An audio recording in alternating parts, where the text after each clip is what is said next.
Imagine tucking your little girl into bed at night, whispering dreams of playgrounds and ice cream cones, only to wake up to a world where she's stolen away forever.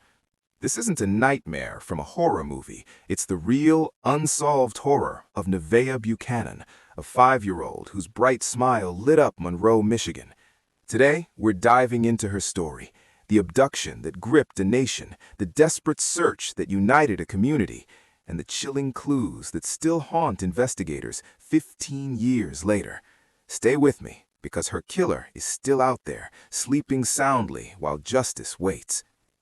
It was a picture-perfect Sunday, May 24, 2009, Memorial Day weekend in small-town America, where kids played freely and neighbors felt safe.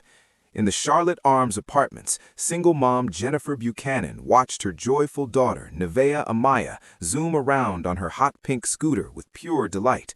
Around 6:30 p.m., Nevaeh begged to play outside with friends. Just a few minutes, she promised. Jennifer glanced out, heart full of everyday mom pride. 10 minutes later, the scooter lay abandoned, tipped over like a fallen soldier. Nevaeh was gone. No cry, no trace.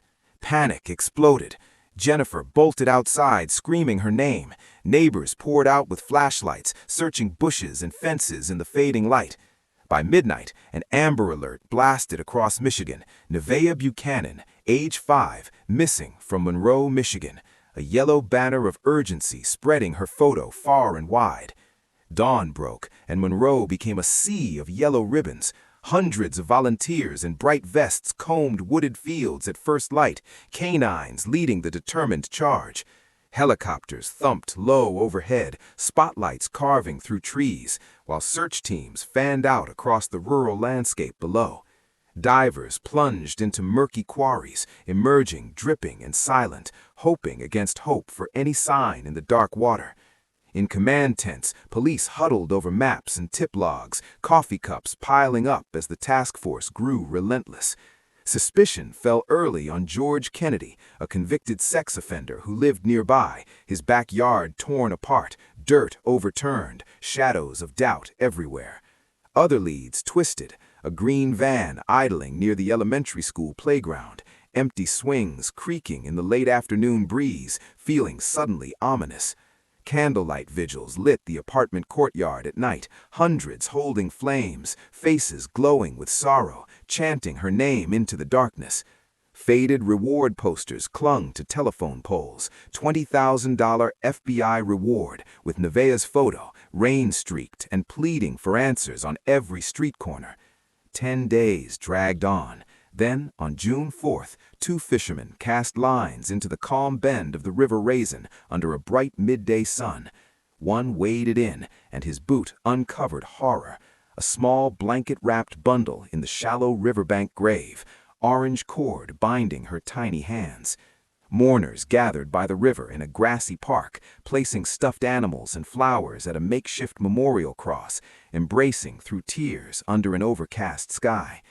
The autopsy confirmed the unimaginable, strangled, asphyxiated, buried alive, her little fingernails caked with soil from desperate final struggles.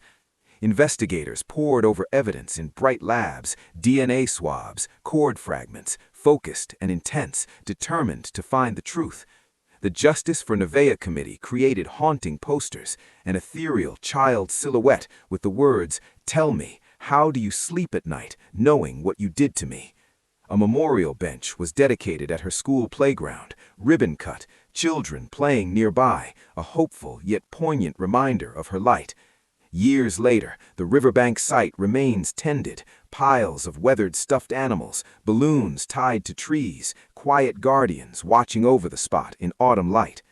The timeline stretches from May 2009 to today. Searches, tips, rewards, one suspect dead in prison without confessing, the case still unsolved in 2024. Nevaeh's story is a plea etched in soil and tears. If you know anything, call the Monroe County Tip Line at 734-240-7756 or the FBI. Justice isn't over. Subscribe, share her name, and help keep the search alive. Until next time, lock your doors.